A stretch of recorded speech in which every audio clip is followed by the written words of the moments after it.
është diçka e vërtet. Situata është kjo që është.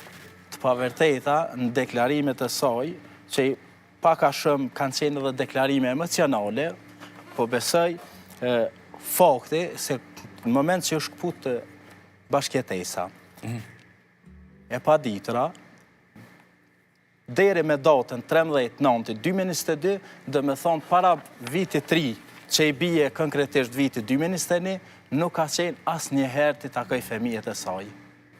Nuk ka shprej gatishmëri asë që të vi të vizitoj fëmijet e saj të mitër. Si është zgjidhur kjo bashkëtesë? Si ka ndodhur që të ndahen, po them kështu, ta dy persona? Fillimisht, ligji për familjen i rregullon raportet martësore, në moment që ka prishje të raporteve, mos marrëveshje, se cila palë, në rastin konkret edhe pse s'ka pas lidhjet kurorës, i rregullon asisoj që se cila palë, në moment që së rregullohen, edhe nuk munden me gjetë gjutë përbasht, e lejon që më ju drejtu gjykatës për me zgjidh martesën ose me shkput bashkësin martësore.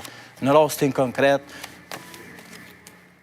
për Jakub Regjepit, të cilin e përfatsoj me autorizim që nga 22 shkurti vitit 2022, disa herë ka tentu me i rregullu raportet, me ish nënën e fëmijëve, mirë po ka qenë e pamundur. Pse?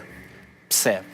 Në momentin që tash po na del me padin e re, padicja Hona Syla, është largu nga shtëpia.